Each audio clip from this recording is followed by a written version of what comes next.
Halo is back, baby! You're gonna get an opinion from an investor's point of view. Hello, humans, and welcome to another episode of Gen X Gamer. That's right, the video game show that is not hosted by an annoying e-beggar. There is no Patreon, no Super Chats. That's right, we just talk about the games we love and how fun it is to hoard them. Collect them. Now, with that said, let's get ready for the show. On today's episode, this show is intended for mature audiences only. Viewer discretion is advised. It's been 20 years, and first let me start off by saying that I am a Microsoft stockholder. Anything that I say you should take with a grain of salt. I am not a financial advisor, right? And if you guys purchase Microsoft products, Microsoft games, or even microtransactions, it might benefit me in the long run, right? So this video is for entertainment purposes only, but let me tell you why I hold Microsoft stock. Number one, because I believe it's undervalued. But here we are to talk about Halo. Halo is fun again. I was playing tonight with my son a few rounds, and he said that it reminded him of Halo 2. And man, it took me back. It was like the good old days, you know? Back when we used to live together and the Xbox 360 was at the house. But man, it was nice to reminisce. It was really, really, really cool. And, you know, now that he's, you know, a family man, he's got his own kids, it's really nice to get back together and play once in a while, like we used to when he was a kid. What I am going to do here is express my opinions of why I am a Microsoft stockholder and the positive that I see in this game and the future of the company, right? I believe, guys, that Microsoft, like many of the stocks that I talk to you guys about, is undervalued in the long run. And I've held this stock for a long time, right?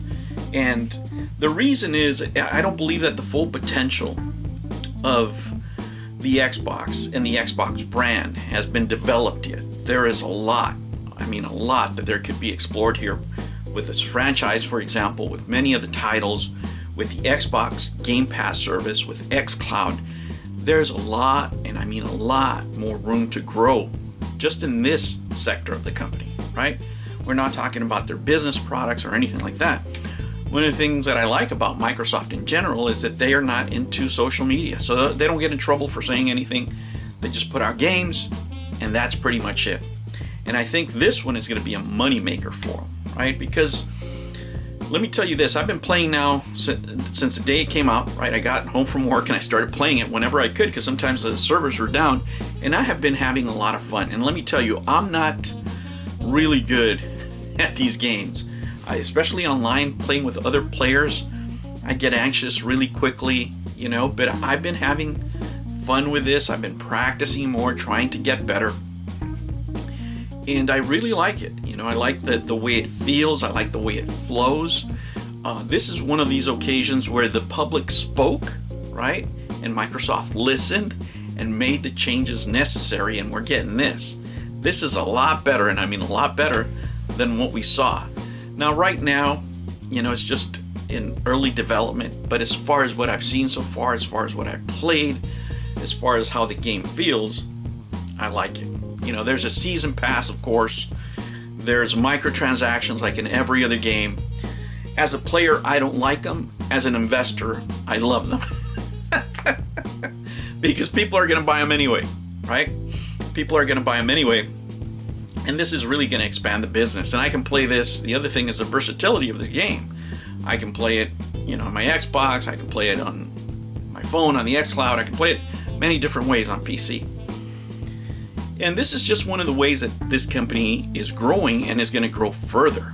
You know, putting out great games like this, putting exclusive games like this that you can only find through the Xbox brand and therefore the Microsoft brand. But Microsoft is going to expand to everything.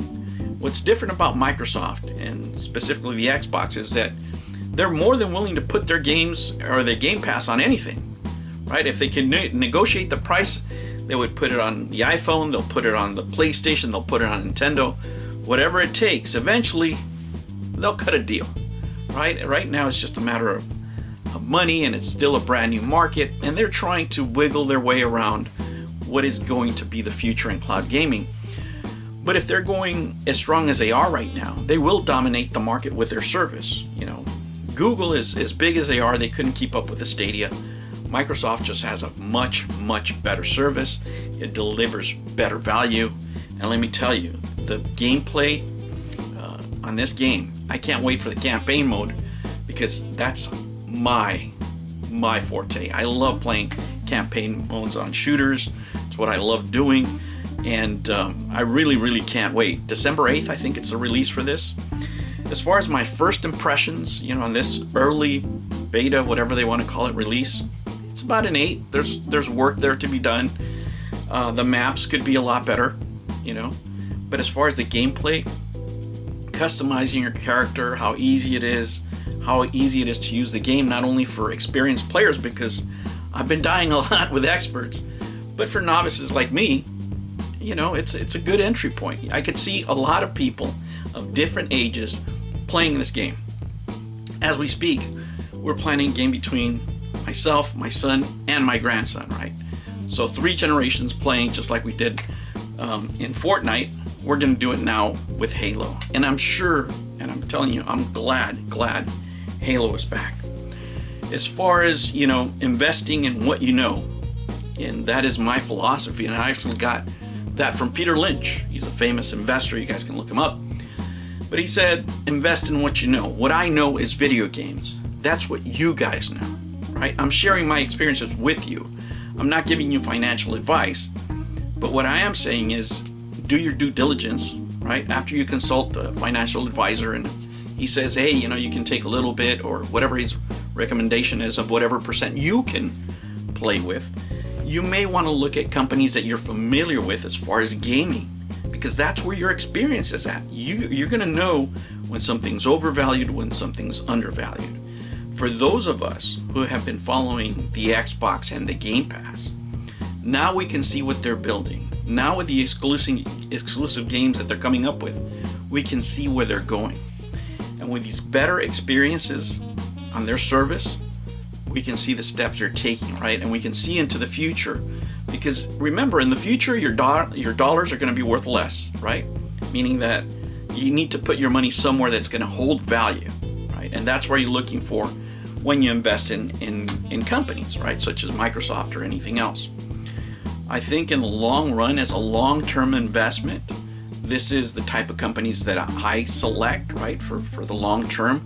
This is not something I'm looking to put in money and taking out money in 2 years or nothing like that. No, this is what I'm putting into my retirement, because I know in 20 years, this service, Microsoft itself, is going to be a lot bigger and a lot better than it is now, because it's going to just keep getting better and better, and it's going to spread to more and more devices, and it's going to be able to be played by many, and I mean many millions of people. All right, humans, thank you for joining me for this quick review from the point of an investor of Halo Infinite. It's a great game. You should have a lot of fun. Take care. New videos every weekend and whenever I feel like it. Oh yeah, almost forgot. Ring that bell.